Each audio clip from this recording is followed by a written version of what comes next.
Hi guys, welcome to Finish Awesome Friday. Back after a few weeks off, obviously for holidays and everything else.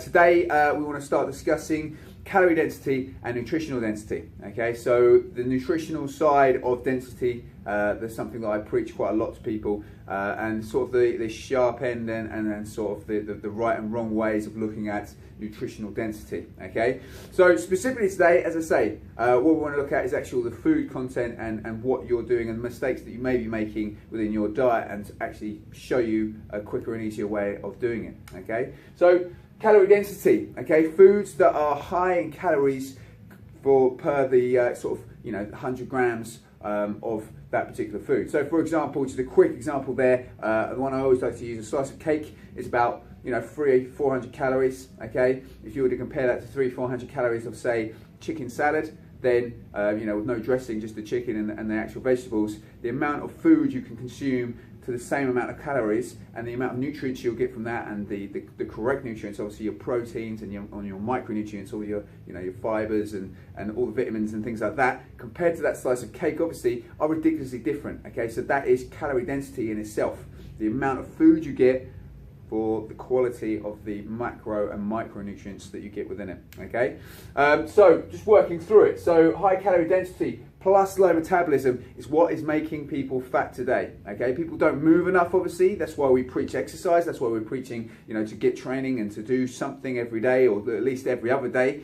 Add that to a high calorie density diet that people eat. Lots of carbohydrates, lots of fats within their diet. Boom, it's a disaster. It's a ticking time bomb. Obviously, that's why people are going to be obese. So that is the actual issue with most people. It's understanding the amount of calories they're actually consuming with the things that they eat. Because a lot of people, when you speak to them, especially when I speak to them in regards to their diet, and I ask them about what they eat, they say, oh, I don't really eat a lot. And you start questioning what they're actually eating. Okay, if you actually work through bit by bit, and you say, oh, I have maybe a bowl of cereal in the morning, I'll have maybe a sandwich or something in the afternoon, and then I'll have a dinner in the evening. Okay, so what we can say, that bowl of cereal, it's got to be high base carbohydrates. They might put a sprinkle of sugar on there. They put some milk in there as well. I mean, you could be talking 200-300 calories right from there, off the bat. Their sandwich for lunch, maybe they're going to grab a meal deal. I'll explain that in a second. That could be up to a sort of 700 calories. And then you're talking about dinner in the evening, which might be around about 500 to 600 calories in the evening, depending on their portion sizes. So you add that all together, and if their metabolism is fairly low because they're inactive as well, though it doesn't seem like a lot of food has been consumed that day, actually the calorie balance, because they've eaten more calories than they're working, because they're not really doing much in a day, is still higher than their activity level, which means they will gain weight, which means that they become overweight. Okay, so that is how it works. Okay, so though they don't think they've eaten a lot, what they've eaten actually is fairly high in calories. Now this is the main reason that I get people to track food when I do my dieting. Some people are with it, some people are against it, but when you track your food, you see literally, once you tap it into your MyFitnessPal, how many calories that product has. So if you did that before you bought the product or before you ate the product, you might think, oh man, this little sandwich has like 400 calories in it. Maybe I should only have one half of it, or maybe I shouldn't have a sandwich and I should eat something else for lunch. So it gives you a quick and easy option to see where your mistakes are coming from your metabolism. Okay, from your calories in versus the calories out. Okay, so that is the main reason that people are overweight. The main offenders, high carb and fat combos. Okay, so you're talking, as I say, sandwiches are always the best one I can throw out there, because they are so easy to get hold of when you go to garages and stuff like that. It's always pastries, sandwiches, crisps, nuts, anything like that, where it's going to be, roasted peanuts or stuff like that.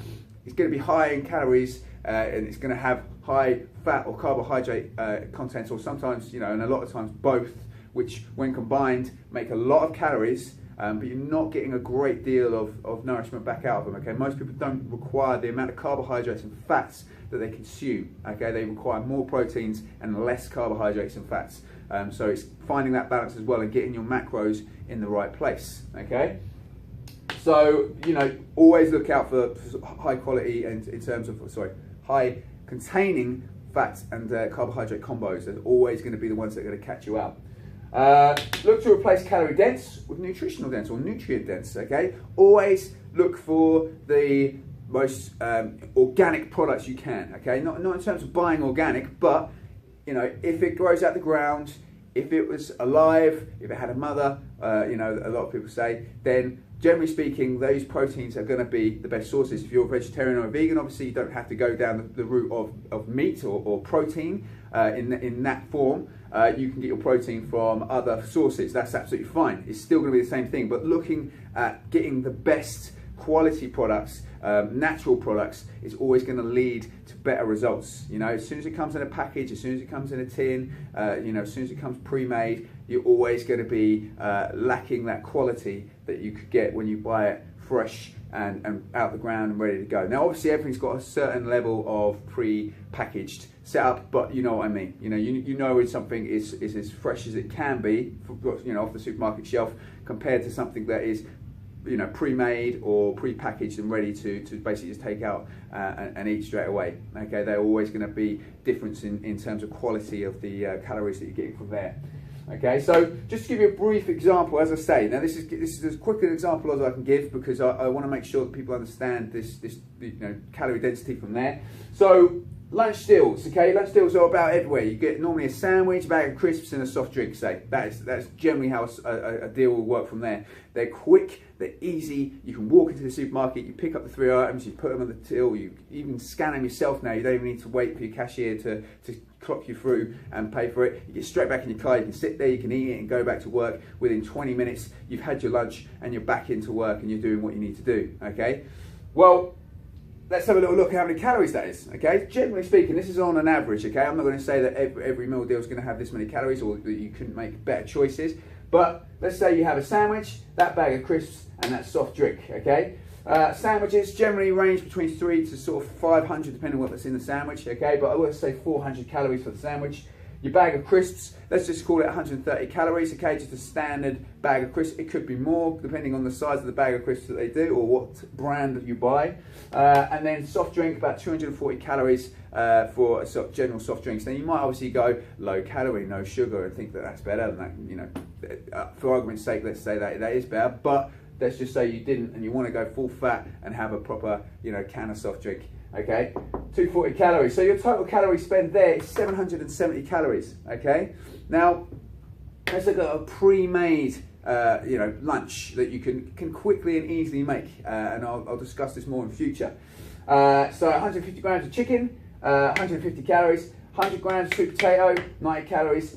200 grams of mixed veg. I've given you a lot of mixed veg there. You know, if you have never seen 200 grams of mixed veg, that is a lot. So that will fill you up. It's nutritionally dense, okay? It's got all the good things in there, all the fiber, all the vitamins, all those things that we're looking to get in, okay? So 200 grams of mixed veg. That comes to a total of 360 calories. That is less than half of the amount of that pre-made snack that is easy and convenient for you, and all this takes is barely 30 minutes of prep a couple of days before, okay? So the difference in terms of actual calories you eat is massively different, and the quality of those calories, the difference in quality is ridiculously bigger, okay? And this actually will fill you up quite well. You know, most people say they don't need to eat a lot, but their metabolism is so low that they're right, they don't feel like they're eating a lot, but their metabolism is beaten up.